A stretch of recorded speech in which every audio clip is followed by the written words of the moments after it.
Yes, that's right. It's Joe here live for Joyrider TV, back with some more Q&A as you would expect. And I am going to launch straight in to topic number one. No messing around, because we've got a lot to talk about when it comes to catamaran sailing and how we can make it easier, more practical, more successful, and just generally better than it was before.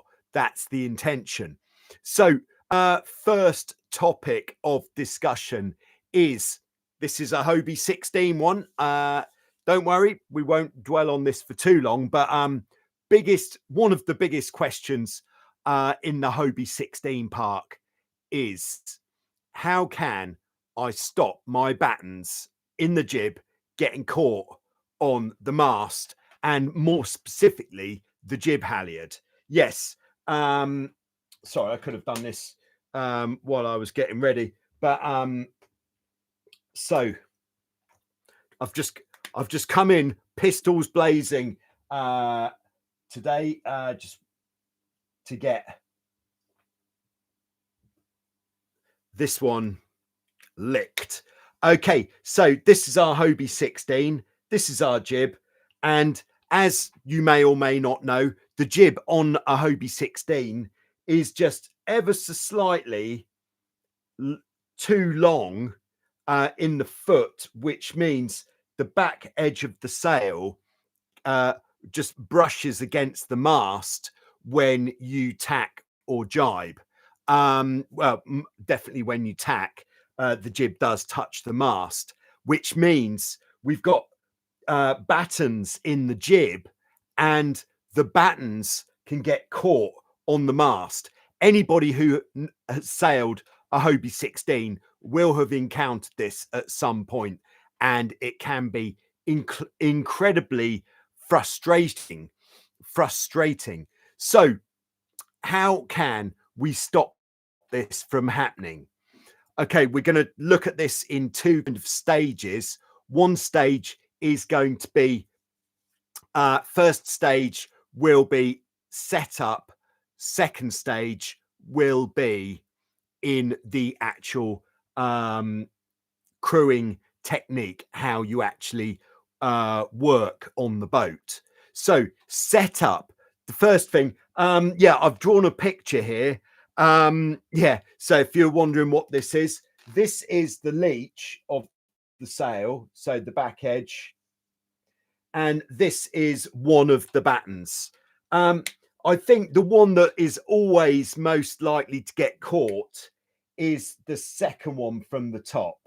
This one seems to be the real culprit, and the reason for that is because the lower two, because they're longer, they bend more easily, which means they've got a bit more give, and they're more likely just to bend out of the way of the jib halyard, so they won't get caught. Whereas number three here, yeah, bad news. The top one is actually not going to get caught at all, because he doesn't rub on the mast at all.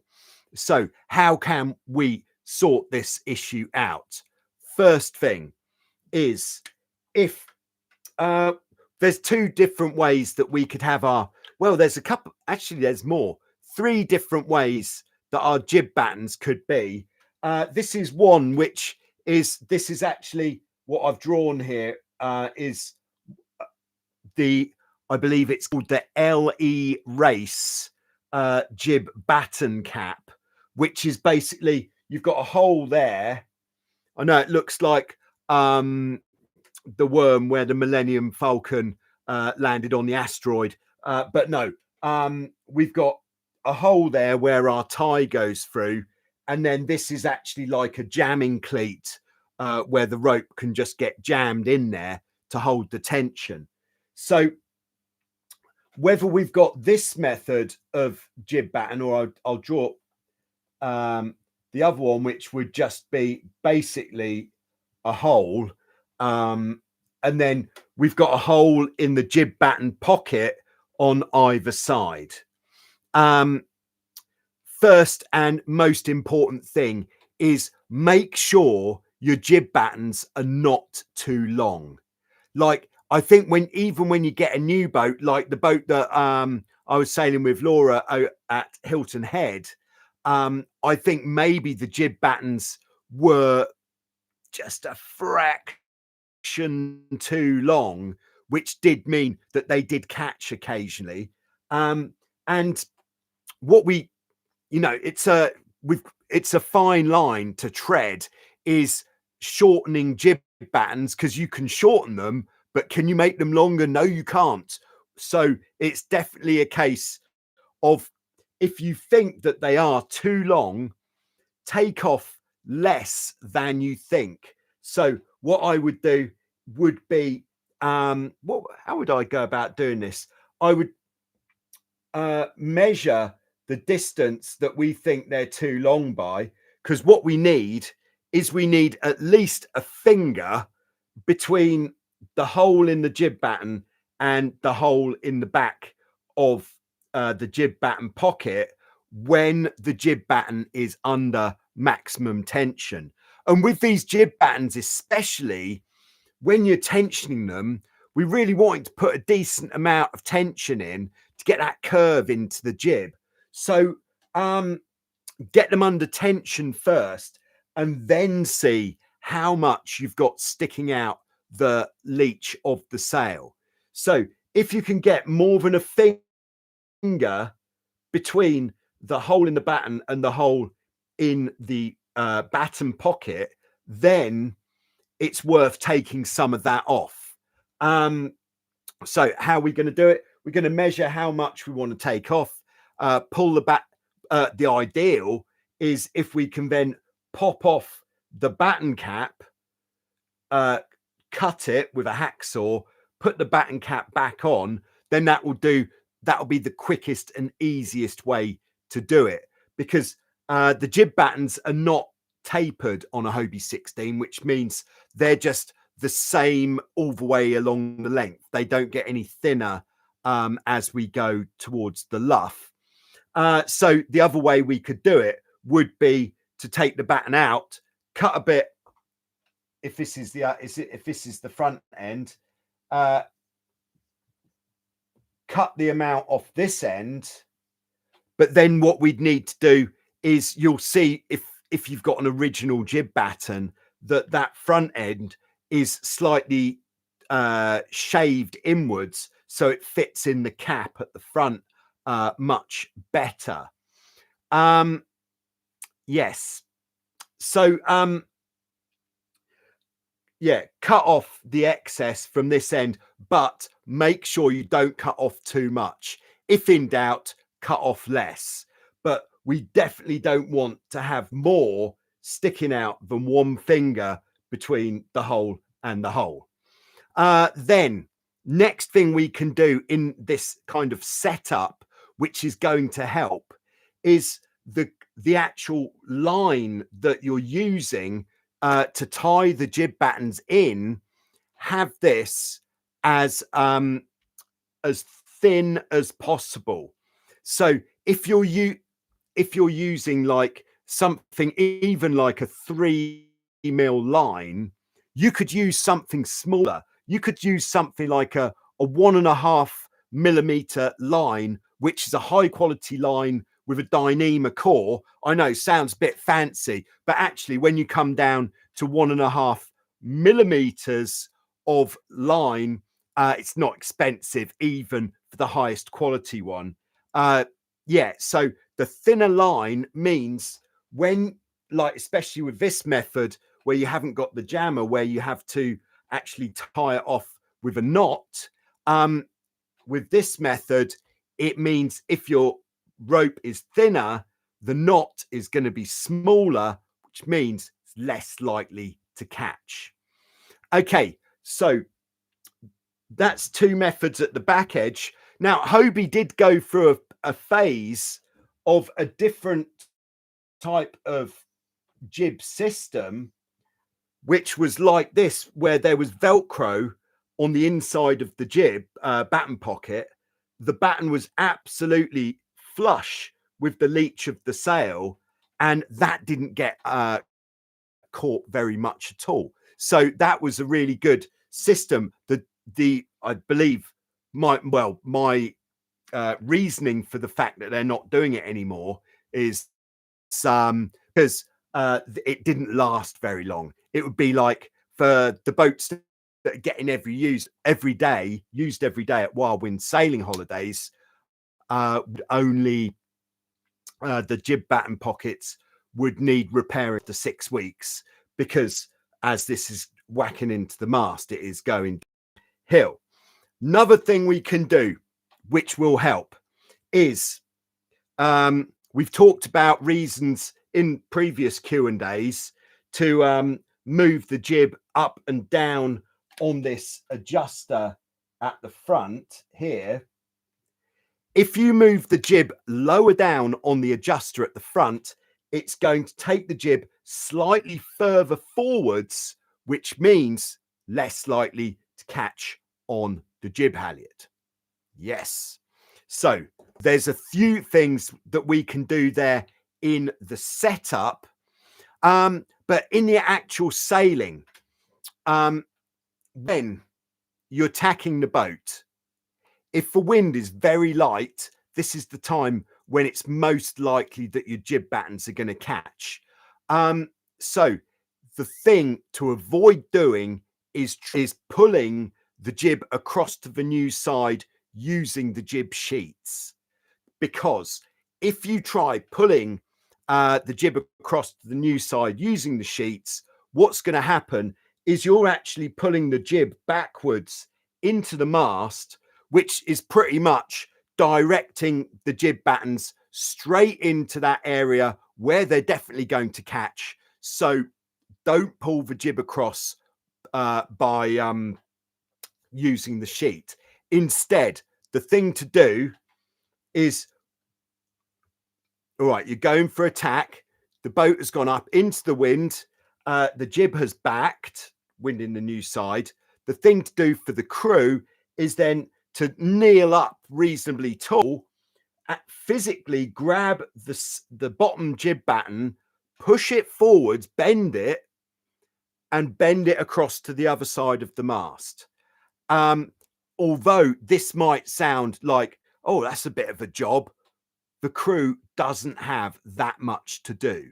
It's not like they have to go around the front of the mast or anything like that. No, all they've got to do is get the jib from one side to the other. That's the only job that they have at that time during the tack. So to push that bottom batten forwards proactively to get it across to the new side, that means it's not going to catch. If you are kind of sailing, crewing the boat reactively, so you're only reacting to what's going on with the jib after it's actually caught on the jib halyard, then you're going to have a much harder time and it's going to be much more frustrating. Whereas if every time, as standard, the crew grabs that bottom batten, pushes it forwards and through to the new side, it's going to feel for the crew like you're actually doing something quite dynamic to make the tack better. And it means that jib's not going to catch and you're going to have a better time, zero frustration, because you're doing something about it before it happens. There we go. That is all I have to say on this matter of let's stop the jib battens getting caught. Okay, I'm just going to check in with everybody who's checking in. And I'd just like to say a big thank you so far to sponsors so far of this Q&A are Hussein in Egypt with the super sticker. Thank you very much, Hussein. Got some preloaded questions from Hussein that we're going to get onto shortly. Also, Boris with the super sticker. Thanks very much, Boris, for supporting the Q&A. So with the super stickers, if you are not aware, you may have noticed zero advertising on the Q&A, and the super stickers are how we can have the Q&A without any adverts on the video. So if you want to help to keep the Q&A ad free, just drop a super sticker donation into the pot, and I'll be very grateful. And we're keeping the Q&A ad-free. And congratulations and welcome to the club to Gunnar, who has just joined the Joyrider Academy. Yes, if you don't know what this is, it's new. And the Joyrider Academy is basically modules of knowledge transfer from this environment, where I've made 5 modules. Each module is split up into 5 or 6 different lessons, and each lesson is around 10 minutes long. So there is a lot there already. And this is available to anybody who is a Joyrider Academy channel member, or it's also available on Patreon as well. So thanks very much. That was a little commercial break. No advertising, he said. That sounded like advertising to me, but it's for a good cause. Thank you. Okay, so yes, hello to Boris in Florida. And Boris has a question, which I'm going to answer. Would it be, Boris says, would it be a good idea to remove battens in very light wind conditions? Well, it would certainly do away with this problem. Not all of them, but to keep the shape of the sail, but some, so we get a better sail shape, so more speed could be done in competitions. There's a short answer, and that short answer is no, let's not do that. There's one of the reasons why we have to have battens in the sail. One of the two main reasons for battens in the sail. One is that they're putting the curve into the sail and kind of locking it in, which if we don't have battens and we don't have much wind in the sail, then the sail's just going to be a floppy mess. And because the sail shape is designed to have the battens in, which are holding the shape, it means that the sails are actually quite deep, so quite a lot of curve. So if we haven't got something locking that curve in, we're going to get a lot of floggy sail. But the other reason, and this is perhaps the more substantial reason for having battens, is like if we look at the main sail shape, we're still on the 16, but same for anything. What we have on the sail is we have a straight line from the top of the mast, top of the sail, to the clew. Anything behind that line is called the roach. So the amount of curve that we've got in the back of the sail. Now, if we didn't have any battens in the sail, all of the sailcloth behind that line, all of the roach of the sail is just going to fold around the back of the sail, or it might fold around the front of the sail, because when we sheet in, the direct pull is this triangle. So anything behind that line of direct pull is just going to get wrapped in a quite an untidy manner. So that is why we absolutely have to have battens in the sails. So yeah, there you go. Battens in the sails. Lovely old job. All right. So good morning to Christian on the west coast of the USA. Great to have you on board, Christian. Do we actually have anything preloaded from you? And not today. Christian's just gearing up for the race to Alaska. Oh yes, that's a big one. All right, we got Austin. Nice to have you with us, Austin. Austin says, hurry.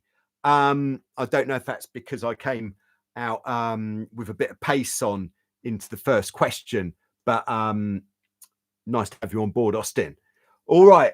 Also on board, Graph and Water has joined us.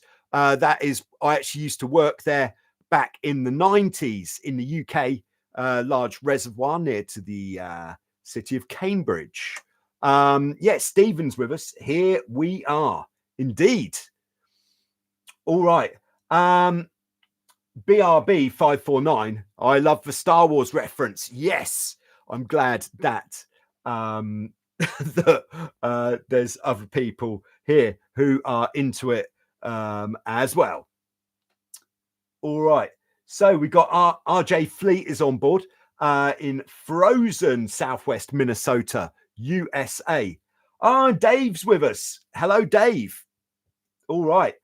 Dave is Hobie 16 Amateur Hour. That's Office Hands Dave to those who know him. And it's Office Hands Dave to those that don't. Best thing I ever did to stop this problem, okay, this is the jib batten problem, is to put a clip on the flat part of the mast on the starboard side at the height of the jib head, put the main halyard in the clip.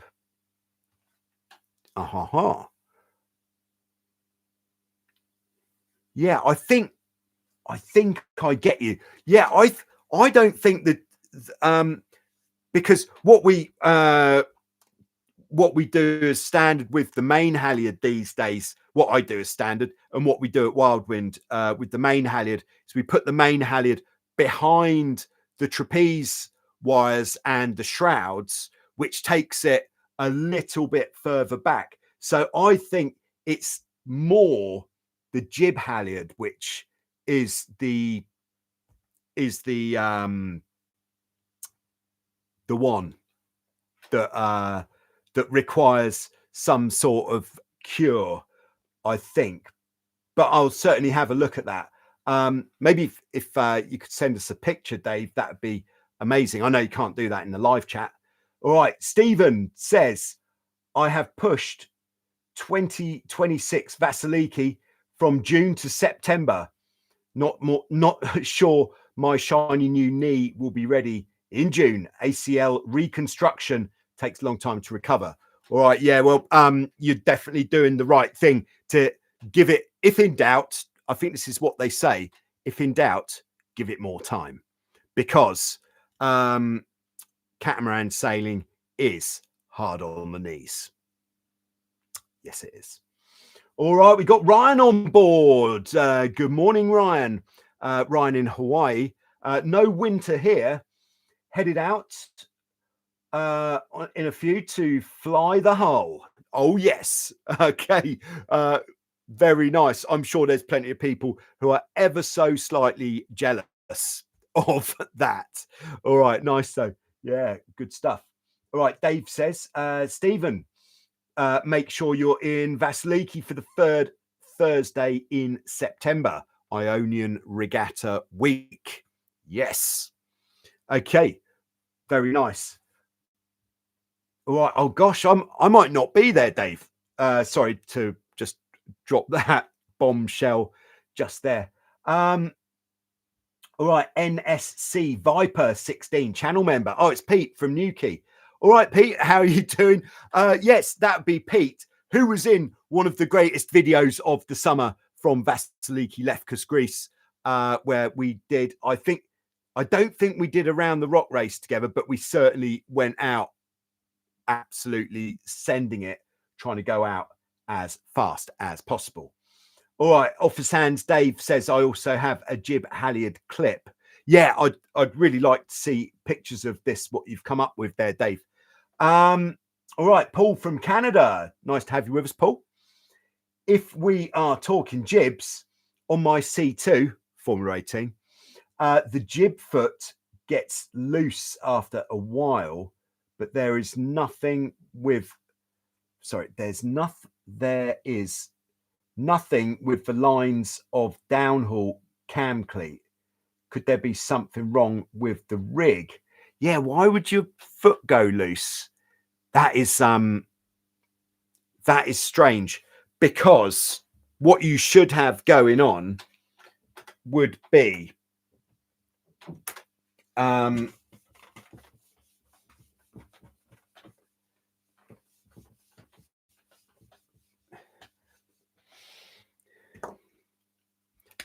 Okay, yeah, it should be quite straightforward.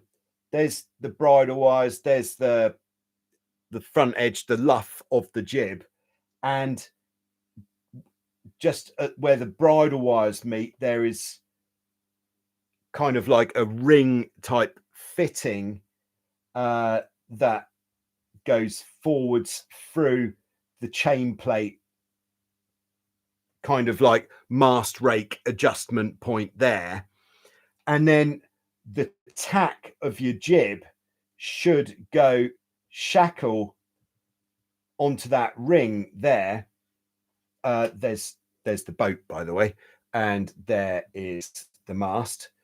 So the bottom of the jib should be there. Then we've got the foot and the jib goes up, and then we've got it zipped around the front, and then your jib halyard should be going, if this is the starboard side hull, your jib halyard should go forwards like that, turn through a ring at the bottom of the bridle wire, run up alongside the bridle wire, go through the pulley there, and then back to there to keep the tension in the luff of the jib. One thing that could make the foot tension change would be if your jib halyard tension is slipping. Like, I think a lot of the time as the wind gets stronger, what happens with, so this is let's call this jib Cunningham, jib downhaul, or it's also jib halyard tension, basically on boats which are not a Hobie 16. Because what happens is, in light winds, you don't pull the jib sheet on as hard, because if you do that, you flatten the jib off too much, you don't have any shape in the sail, and you don't get as much power from the jib. So in light winds, less sheet. But as the wind increases, when those jib telltales start flying straight back, when there's enough wind to start maybe lifting the hull ever so slightly, then we want to start pulling the jib in tighter, because that will allow us to sail closer to the wind as well. But as well as the jib sheet pulling backwards, it's also pulling down, and that downwards pull, even though we're pulling the leech of the sail down, that is going to pull the luff of the sail down as well, which means if we're sheeting the jib in tighter without having tightened up the jib Cunningham, let's call it, then we're going to get a lot of horizontal creases in the luff of the jib, and it's going to look a bit crumpled up, and that might lead to the effect of having the foot of the jib not being a particularly nice shape. So what I would suggest is, when you pull the jib sheet in on hard, if you do see that you're getting horizontal creases in the sail like this, then let the jib sheet off, pull on some more jib Cunningham, and then pull the jib back in and have a look at the shape. Now, with the jib Cunningham, just be careful, and this is worth a little setup thing on land, is put a mark on your jib Cunningham line to say what is the maximum that you should ever put on. Because what we don't want to do on a boat like this is ever have the luff of the jib tighter than the forestay. So how do we know if it is tighter than the forestay? If, when the boat's on the land and we've got the jib Cunningham pulled on, if we have a look underneath the that goes around the front of the forestay, if we can see the forestay is loose, it's loose because the jib is actually taking the weight of the rig, and that could lead to stretching the jib, or even worse, ripping the jib in half. So we just want to make sure it never goes that tight. But that is all that I could think that it would be there. I can't remember who it was who asked the question. Was that Paul? Yes, Paul. All right. Nice. Okay, big thank you to Stephen at Grapham for the super sticker, keeping the Q&A ad-free. Nice one, Stephen. All right, so Pete in Newquay says, oh, sorry, Christian, just correcting me, Christian is in Canada. Yeah, all right, sorry about that, Christian. Yeah, so Pete says there's an experienced club member in Newquay, that's down in Cornwall in the southwest of England. He has a Hobie 15. He needs a new jib and was wondering if a battened jib would work. He wants more performance. Yeah, there's no reason why a battened jib wouldn't work. It's just, I would say it's getting the battened jib the right shape. Like if there's a battened jib from another boat, which could be put on the Hobie 15, it needs to be the right shape, because with on the Hobie 15, all we have to trim the jib is just a set position of where it sheets to on the front beam.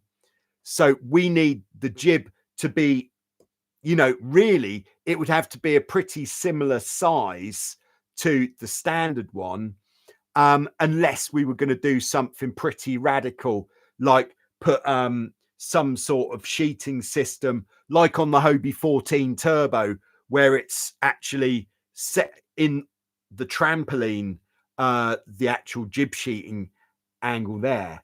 So yeah, otherwise it's going to have to be the same, pretty much the same shape. Otherwise we're not going to be able to get the tension in the foot and the leech to line up correctly. But it will certainly give the boat a little bit more boost. But you could say worth the effort. I'd say I'd do that motion with the hand. Not sure. All right, Paul from Canada. Oh yes, we talked on the C2. Foot gets loose after a while. There is nothing wrong. Sorry. Okay. All right. There we go. Could there be something wrong with the rig? Oh, yeah. I think we've addressed that. Okay. In fact, we've definitely addressed that, because this is what I like in the Q&A, where Paul says, that's it. You've nailed it. I get one horizontal crease at the bottom, 20 centimeters on the jib. I use a Dyneema soft shackle for my jib tack. Changing to a metal shackle didn't change anything. Yeah, so it just needs a bit more tension in the jib Cunningham. And to get the tension in the jib Cunningham, let the jib sheet off first, because otherwise you're just fighting against the jib sheet. There we go. All right, we got Bernhard on board in wintry Austria. Slightly jealous, actually, Bernhard. I'm watching the forecast every day here in Greece, waiting for it to snow in the mountains in the north. But at the moment, no. It stopped raining finally, but it's now pretty nice weather, actually. It's cold enough, but still no snow. All right. Boris said, thanks for answering the question. You're very welcome, Boris. Okay, so on to the next question in the preloaded department. This is from Hussein.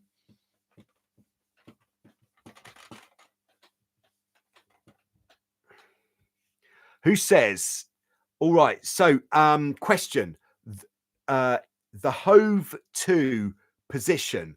That is, the Hove-to position is kind of like your official, the most official way to stop your boat. we just stop the boat before it is directly upwind, or just as it crosses head to wind, so it doesn't sail backwards as in a static 3-point turn. Yeah. So proper Hove-to. I'm going to put this down here. Yep. Proper Hove-to, like full Hove-to, would be, let's have the mainsail out on this side, and then the jib. It's the jib which is the thing that makes it the full Hove-to. The jib should be on the windward side, and that could be locked in the cleats, and then the rudders are pushed away. And the reason why this is so effective in keeping the boat stopped is because the jib is trying to pull the front of the boat off the wind that way, but every time the boat turns to do what the jib wants, the rudders catch and send the boat back the other way. So it actually ends up holding the boat really pretty stationary.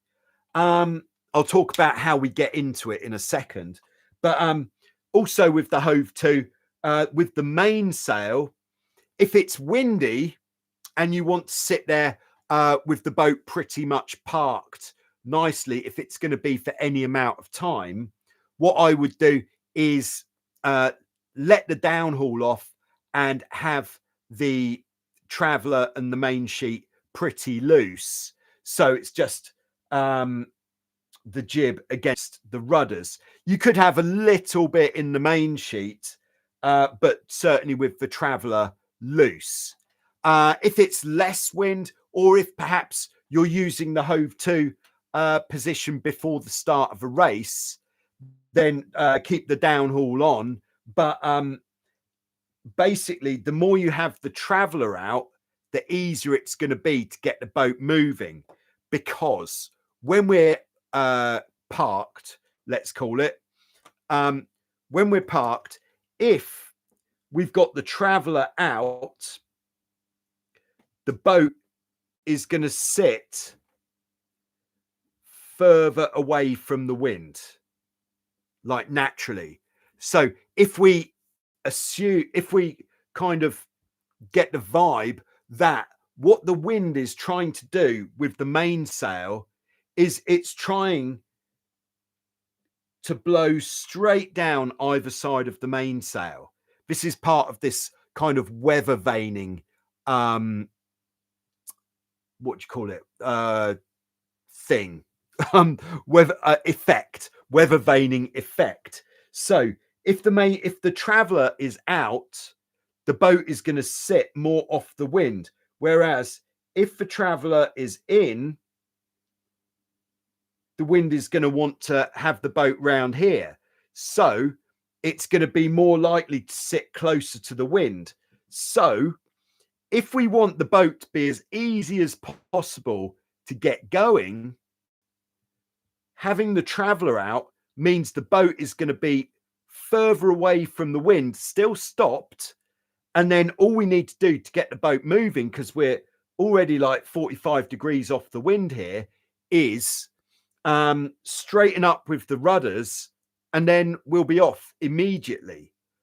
Whereas if we have the traveller in, the boat is going to sit much closer to the wind like this. If the jib's on the wrong side, that is still going to stop the boat from going into attack. So it'll be the same technique, but it's going to take us longer to get the boat moving forwards again. So there we go. All right. So Hussein's question was actually, how do we get into the Hove-to position? Well, the easiest way to get into the Hove-to position, especially on a Hobie 16 with this jib batten potential issue, especially if we're trying to pull the jib from the regular side to the windward side, there's a lot of scope for the jib battens getting caught when we do that. So the easiest thing to do is to actually tack the boat, but the crew leaves the jib in the original position. So tack the boat, go across to the other side, and when you get to the other side, let the traveller out, and if the boat starts moving forwards, just slowly push the rudders away until it's stopped, and then once it's stopped, you can push the rudders hard away. If you are going Hove-to and you don't want to tack, then what I would do would be to turn the boat a bit closer to the wind. Again, it's nice to get the jib onto the windward side, so the crew will have to really push that bottom batten across to get it onto the windward side if it's a fully battened catches on the mast jib. If you're sailing a Formula 18 like Paul with his C2, to keep the jib on the wrong side, you'll actually have the crew will actually have to hold there, unless you just get a piece of line and just put a loop around the jib track, the car for the jib, and something to windward to hold it there. But yeah, get the jib onto the wrong side and then let the traveller out. Once the boat has stopped, rudders across, and there you are, Hove-to. Okay. Just like to say hello to Tracy, who is tuning in from Utah. All right. Great to have Utah on board. Thanks for coming. All right.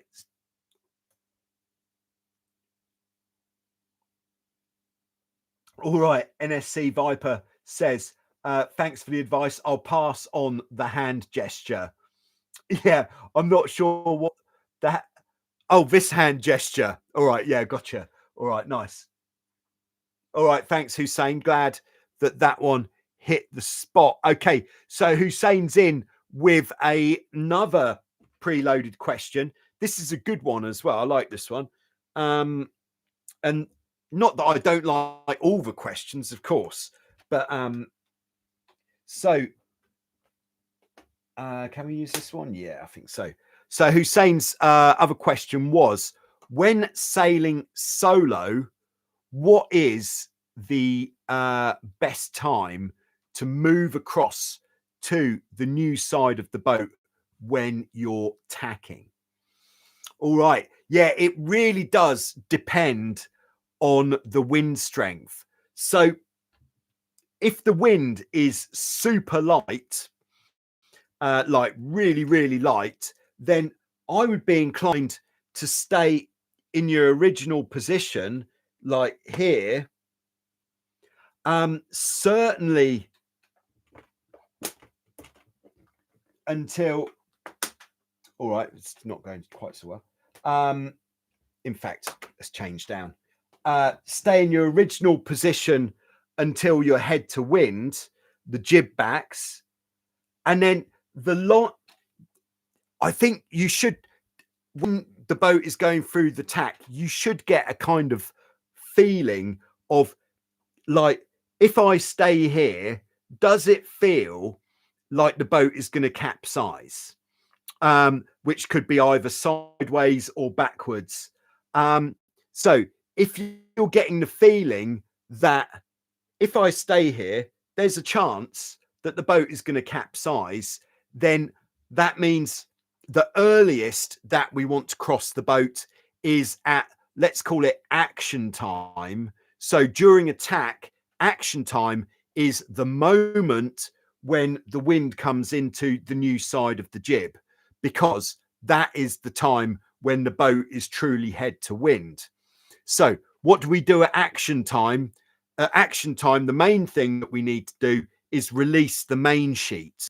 But at action time, if we feel that this bow is coming up slightly, so certainly on a Hobie 14, at action time, we definitely want to get across the boat once there's like 6 knots of wind, to prevent us from capsizing backwards.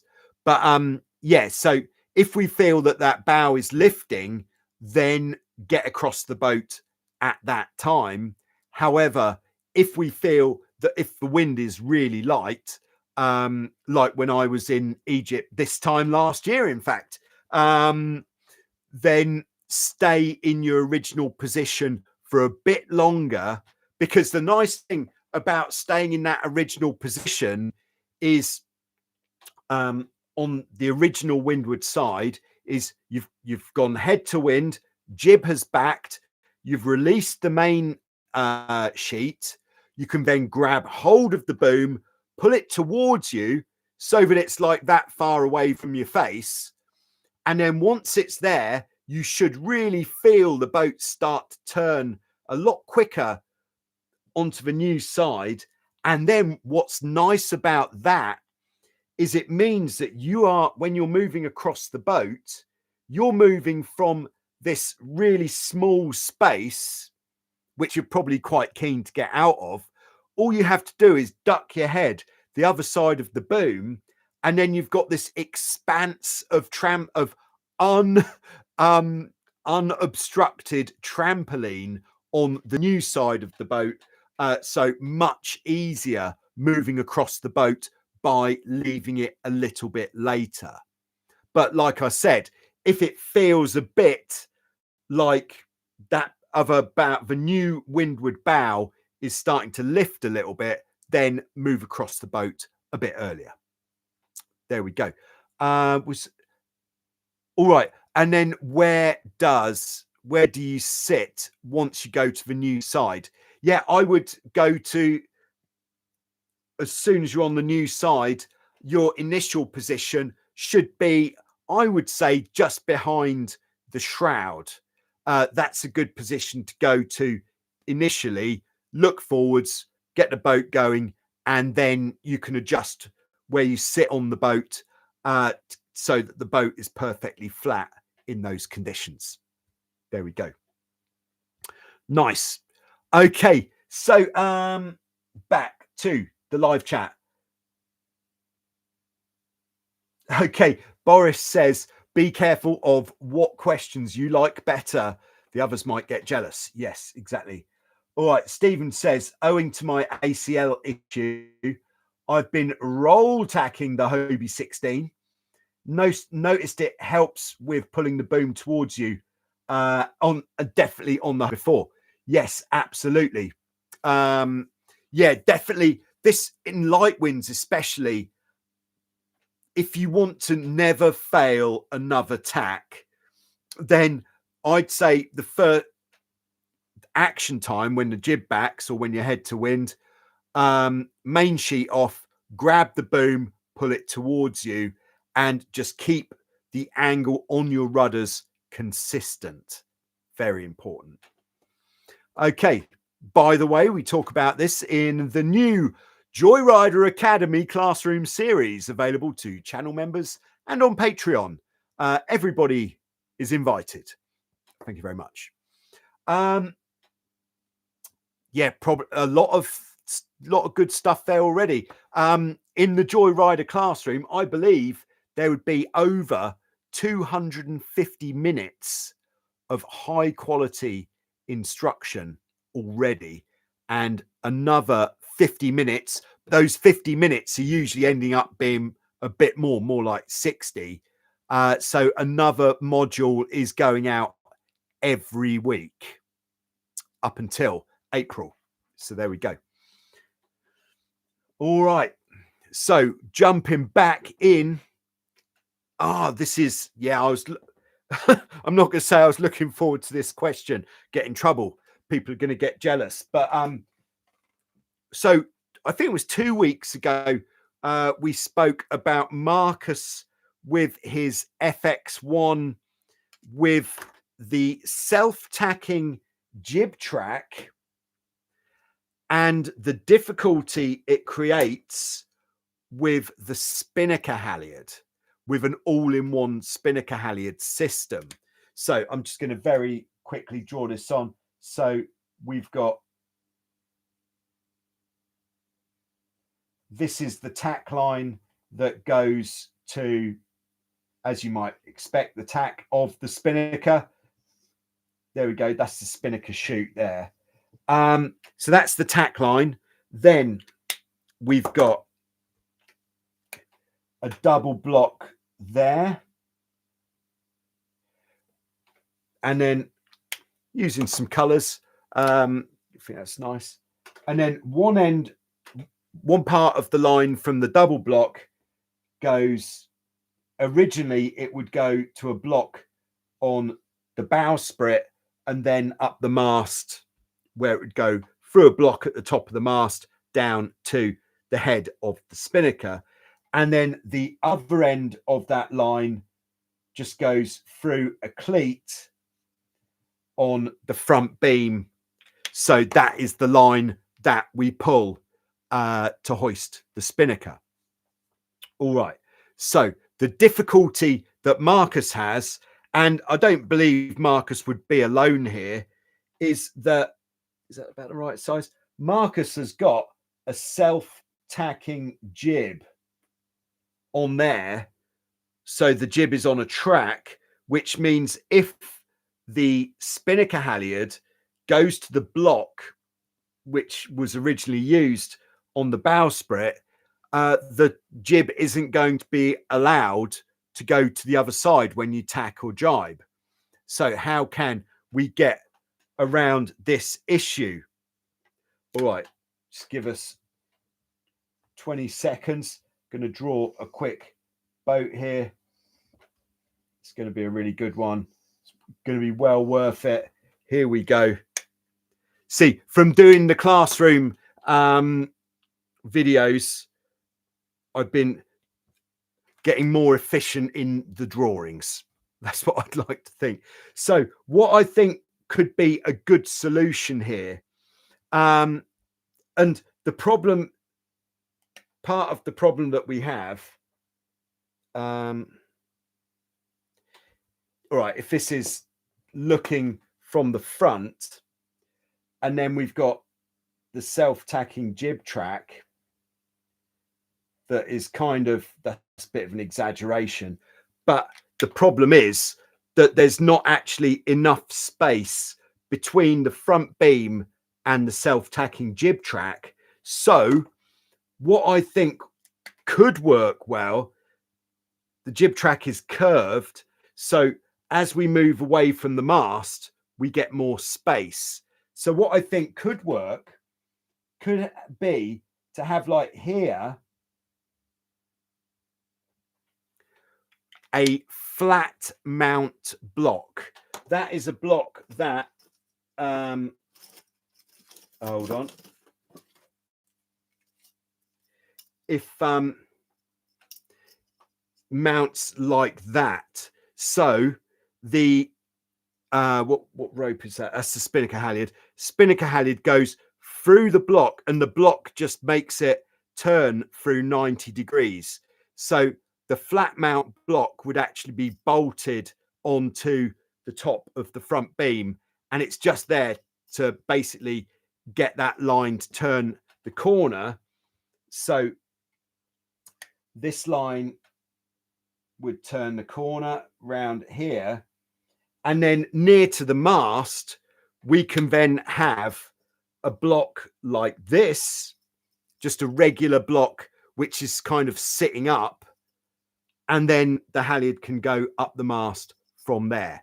Would that work, or would turning the halyard through 90 degrees like that cause excessive extra load?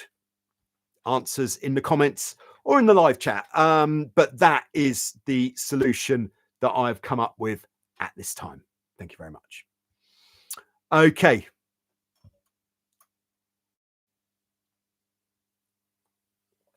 So, all right, we've got Max on board. Max from Rosenheim, Germany. Great to have you with us, Max. Hope you've got a good weekend ahead of you planned. Yeah, definitely. Let's hope so. All right, so this next question, I had to think about this one, preloaded.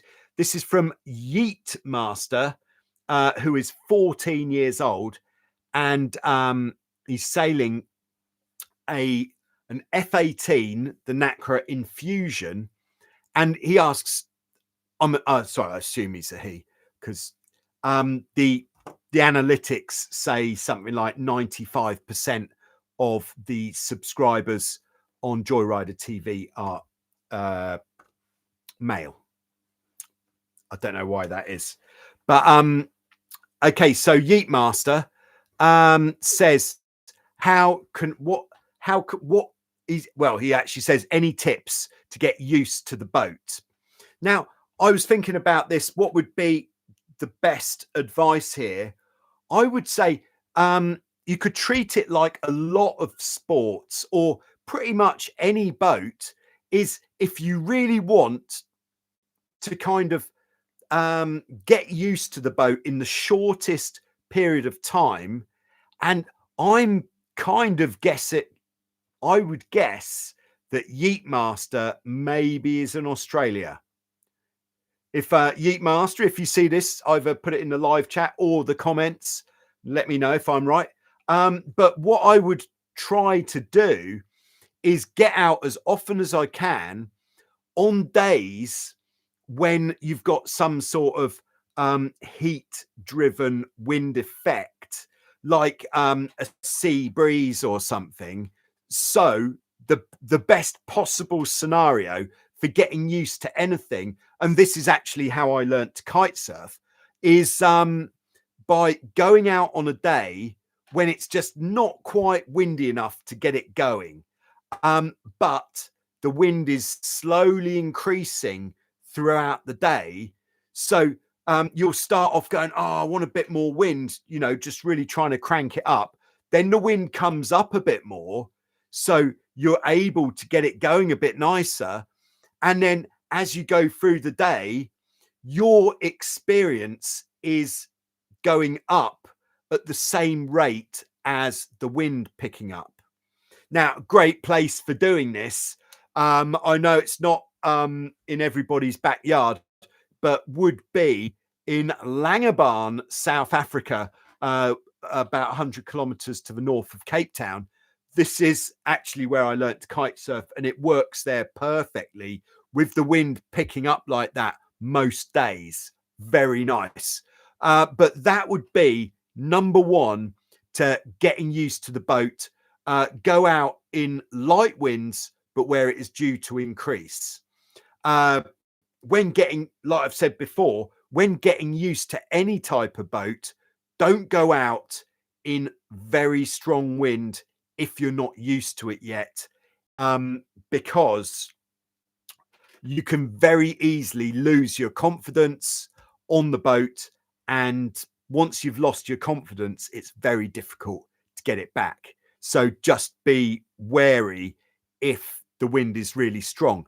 And like, if you've only got one day to go sailing and you get down to your boat club or wherever your boat is, and it's 25 knots,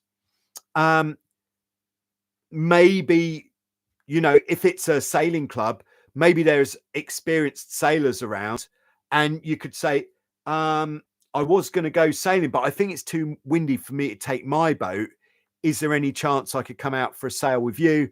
Or that kind of thing. At sailing clubs, people are usually very keen to help people who are getting into the sport or getting into a new type of boat.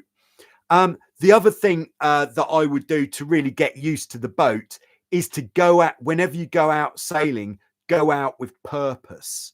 So the best way of adding purpose to any type of sailing session is to have a goal of where you are trying to go. So in a lot of places, there might be some things, let's say some things which are out on the water, like some, ideally an upwind, downwind course. Very nice, around some large inflatable buoys. Now, you'd be very lucky if there's something like that out on the water, but there might be some natural kind of landmarks that you can aim for. And if you do a bit upwind, downwind, this is really going to turbo your route to getting used to the boat. There we go. And I would say the other thing, especially if you are sailing with somebody else who is of a similar age and similar experience, is swap occasionally. You know, do one upwind, one downwind as the helm, then swap, do the same as the crew, because it's really important. Even if your intention is to always helm, it's important to know what the crew is doing as well. So there we go. That's what I think. So I hope that helps. Okay, I'd like to say hello to Cuxolly, who has joined in the live chat. Have a nice time to everybody. Please hit the like button. Thanks a lot. Okay, and Hussein says, fellow sailors, the modules on the Joyrider Academy are an absolute game changer. This sounds like pretty good endorsement. It will take your understanding of sailing to a new level. Remarkable effort from Joe. Yes, thank you very much, Hussein. And that is what I was hoping for with these modules. It's kind of like, if you've never sailed before, by joining the Joyrider Academy and watching these lessons, perhaps even taking notes, that would be nice. You're not going to learn to sail from scratch, because you know, to be able to visualize what I'm talking about, like in this situation. But what these classroom lessons are doing is it's giving you a much deeper understanding of what is going on. There we go. Thank you very much, Hussein, for the endorsement. Kate Stephen says, I always give away the helm to the crew, so I know they can come and get me if I fall off the boat. Yeah, that is a great reason for that as well. All right, I had another question from Leo. I think Leo might be in Holland. And we've talked about this. In fact, I think we've talked about this possibly every week since I made the video of the upwind jib telltale paradox. All right, this is a new feature that I introduced from the classroom series. Oh, thanks very much for the super sticker, Oliver. Very kind of you. Keeping the Q&A ad free. All right.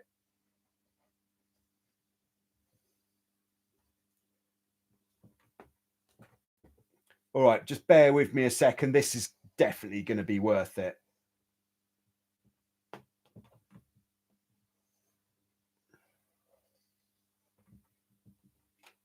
Ta-da. Okay, so we're talking jib telltales. And Leo said, why is it that we want to, when the wind is strong, be sailing the boat with the windward jib telltale pretty much vertical? Is that Laura with a super sticker? Thank you very much. Very kind. Keeping the Q&A ad free. Thanks very much. I hope you were here from the start, Laura. I was talking about Jib Battens getting caught on the jib halyard. We don't want that now. All right. Trisha is on board. All right. Yeah, Laura says, tuning in from Crab Pot, Mississippi. All right. We're talking jib telltales. So nice to have you with us, Trisha. One of your 5%. God, what does that mean in this context? Yeah. All right. So here we go. All right. Yeah, sorry. All right. So at all times, we want to make sure that our leeward jib telltale, the one we can see through the jib, is always flying straight back. So this is the leeward one. It's the red one because it's on the port side, always flying straight back. This is for upwind sailing, but any sailing angle at all. I'm not going to dwell on this too much because we've been over this several times over the past weeks. So in light winds, when we're looking for power, when we're just trying to keep the boat as powered as possible, and when we're kind of like really focused on keeping the boat moving through the water, so like wind less than 6 knots, where if we sail too close to the wind and the boat stops, it's going to require a tremendous amount of energy to get the boat moving again. So in really light winds, we're keeping both telltales on the jib flying straight back like this, because can I have a boat, please? Thank you. All right, because we want the boat to be a safe distance away from being head to wind. I'm just trying to kind of frame this in a slightly different way to how I framed this previously. So we want the boat further away from head to wind, so there's less chance of the boat actually stopping. All right, so that is why in light winds we're definitely keeping that good airflow over both sides of the sail, both jib telltales flying straight back. Now, as the wind starts getting a bit stronger, and it doesn't need to be massively stronger, but like if we talk 8 knots of wind, that kind of spot. Okay, Christian, thanks very much for the super chats. Oh yes, okay, sorry. And Christian's just explained why Trisha said she's one of the 5%, because Trisha is a female subscriber to Joyrider TV. There we go.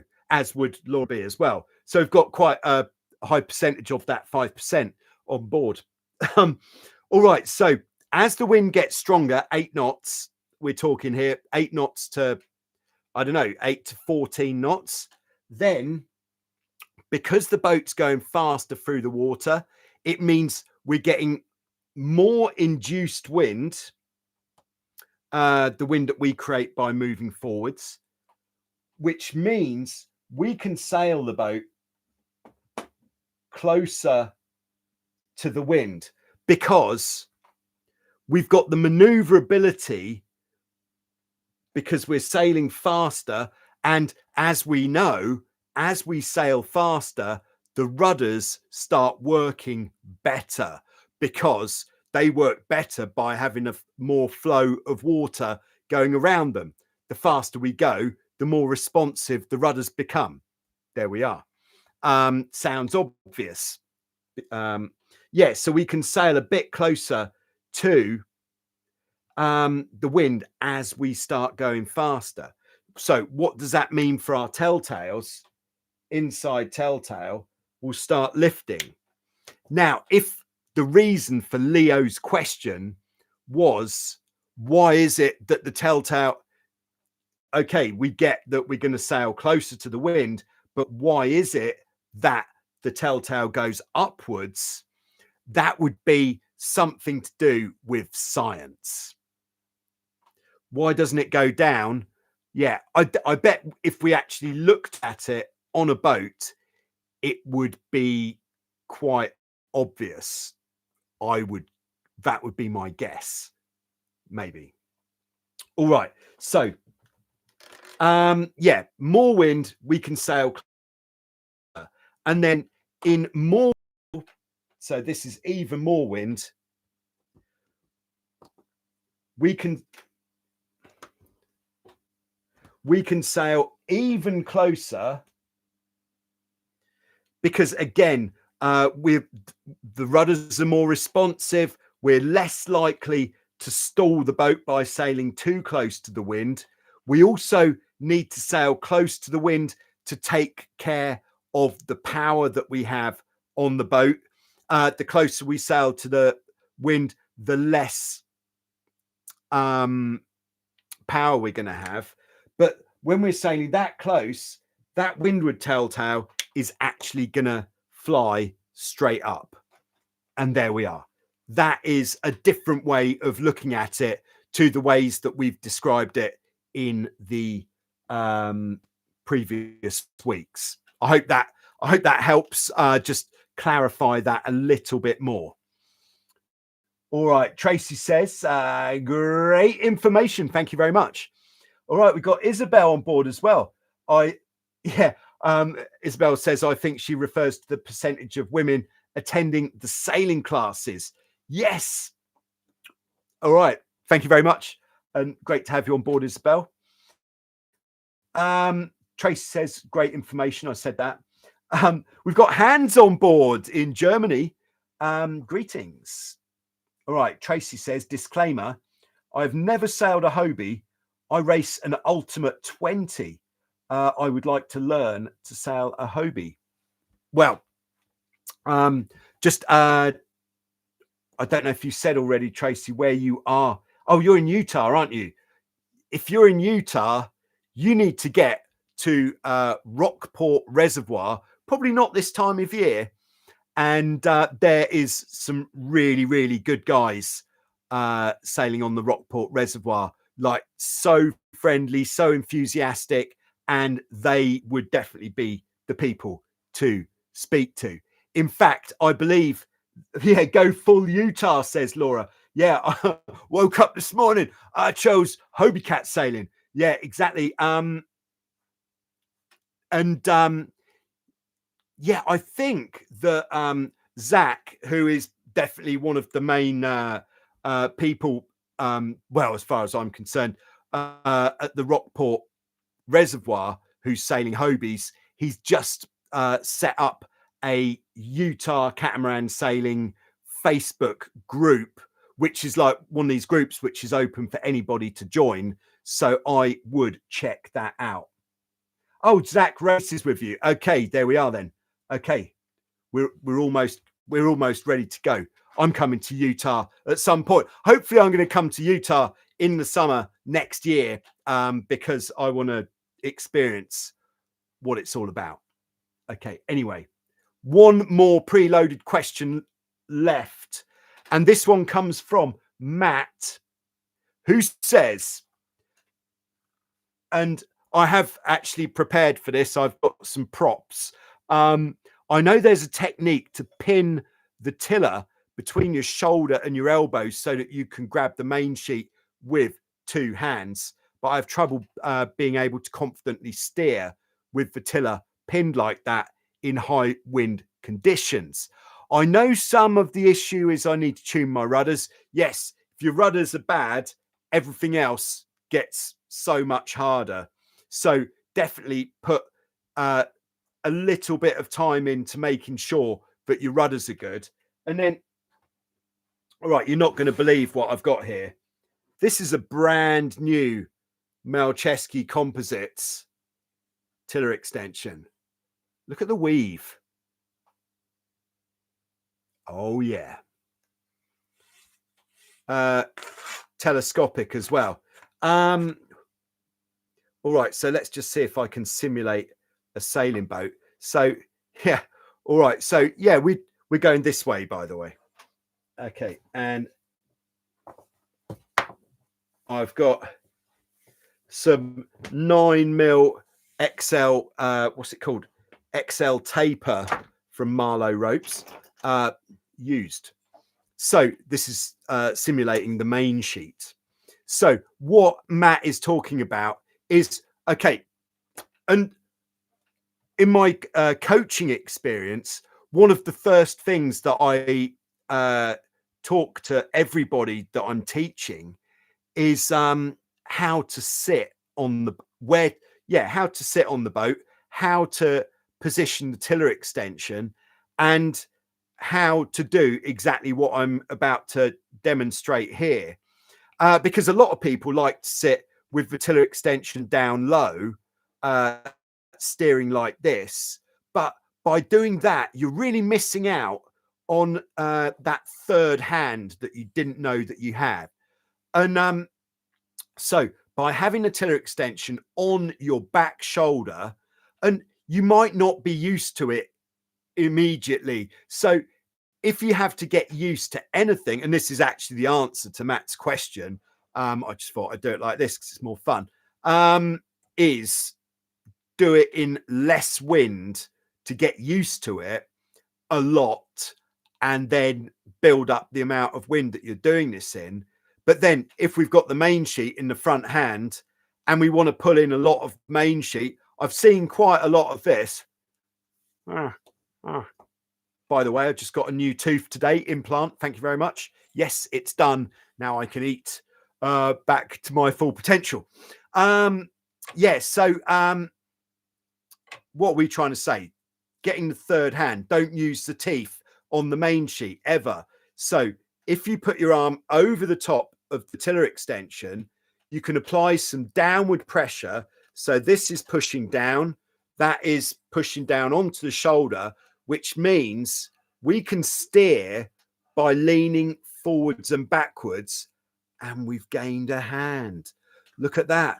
So we can sheet in with two hands. And this is possibly the biggest game changer that there is. This technique better for sitting on the boat, perhaps not for when you're on the trapeze. Although I have done this on the trapeze in the past, but you need that next level of confidence and practice at this to be able to do that. But there we go. Yeah. If there's one takeaway from this session and you weren't aware of this technique, this really does help. And we're going this way, by the way. There we go. Okay. All right. Smashing. So, yes. I think. All right. Joss is in the live chat. Hello, Joss. And Joss says you can do the same by taking the tiller under the arm, kind of like this. Yeah, I suppose it's what you're used to, but I find my initial response to the under the arm is I'm not quite enjoying it quite as much, I'm afraid. But yes, that would work as well. But I think with this, it's a bit easier and you've got a slightly more of a range of motion, possibly. I'll try the under the arm when I get on a boat next. How about that? Nice. All right. Isabel says Hobie or 14 or 16 are great. I'd have to agree. Hopefully some more Hobie 18 sailing next year as well. We'll see.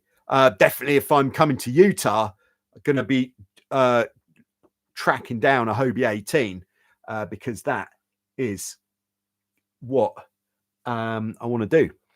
All right. So, yes, that is all we've got time for. Thank you very much for tuning in, everybody. Thank you very much for the super stickers, the support. If you don't know what to do this weekend, this classroom series is really valuable information and it will keep you going over the winter months. And like Hussein's been doing, it was actually Hussein's idea to come up with the classroom series in the first place. But with the classroom series, this could bring about more questions that you might have, which of course I am here to answer every Friday, except there will be 2 Fridays when this Boxing Day and the week after there won't be a Q&A those weeks. But other than that, there we go. So sign up for the Joyrider Academy either on YouTube or on Patreon, and I won't see you there, but you'll see me. And there we go. All right. And Tricia says, thanks for my t-shirts, Joe. They arrived quickly. Yes. And I think we're getting towards the bit with the t-shirts, especially Christmas shopping. We are getting a little bit close to the cutoff dates. But I think in the USA, there is still time. if you want to do your Christmas shopping at totaljoyrider.com. There we go. Thanks very much. Have a great weekend, and I'll see you soon with some more, I'm sure.